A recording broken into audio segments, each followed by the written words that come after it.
This video is going to introduce conceptually the idea of beats. So briefly, beats are going to occur whenever you have two waves with slightly different frequencies. So it's important to note that when we've been talking about interference up till now, we've usually been talking about two waves that have the same frequency or the same wavelength. Now we're going to be talking about waves that have different frequencies, and usually only very slightly different.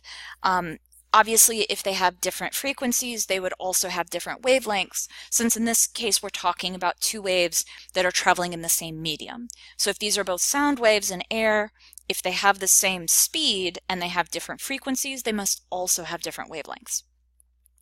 What you're going to get as a result is a traveling wave. So we're not talking about standing waves right now. We get a traveling wave that has a modulated amplitude.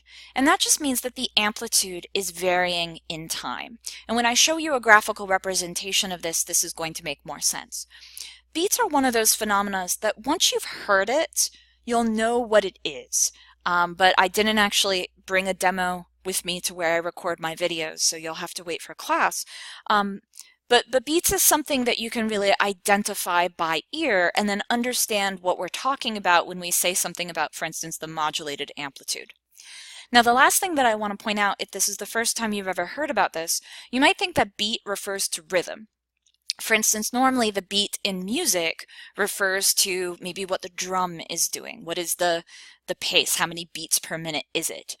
This is something completely different. So beat, if it's referring to the rhythm of the music, is not at all what we mean. What we mean is a pitch, a single pitch that seems to be oscillating between quiet and loud. And again, this might not be something you necessarily hear in music per se, but we can do it in the physics classroom, and occasionally it occurs in nature. So please just notice that within the English language, we use beat to mean very different things. In this context, not at all the rhythm of music. We're also not talking about any sort of physical violence. We're also not talking about a root vegetable that grows in the ground. So lots of different meanings for the word beat. So I think that it's a little bit helpful to start with visual beats. So beats is not something that happens only with waves, but you can get visual beats. So the idea of visual beats is that we have some lines, and notice that here we have 27 lines per inch. So that's what's going on out here.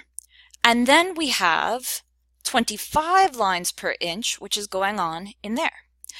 Now, this might be a little bit of an optical illusion. However, notice that these, the ones on the inside, are in fact evenly spaced.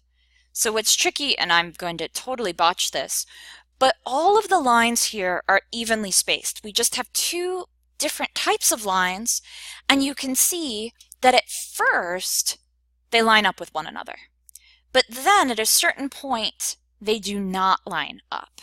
And if you were to look at that and think about waves and just zoom in on this area, you would say, I have a line that is aligned with a space. That's like destructive interference. Well, here you have a line aligned with a line. Here, it looks like it's gone away, but what's happened there is both of your lines are just on top of each other. So one way to think about this is that we start off in phase. We start off with constructive interference, but then eventually we get to a spot that's destructive interference. And the reason that's happening is that their frequency is different. Now, in the case of visual lines like this is a spatial frequency, but you can imagine that we're going to see a very similar effect with sound. So that's what we're trying to do. So when we get to sound, what we're going to have is an oscillation. You see these kind of short waves, and this is time, so these would be high frequency waves, but there's this overall envelope. And so when you have a big amplitude, that's your loud, but then eventually that amplitude goes to zero, and that's your soft. So in time, you hear this getting louder, softer, louder, softer. And that's what we talk about with beats. And again, where this comes from is having two waves superimposed on one another that have slightly different frequencies. So instead of them continuously being in phase and having constructive interference, or continuously being out of phase and having destructive interference, sometimes they add up, sometimes they cancel. They add up and then they cancel.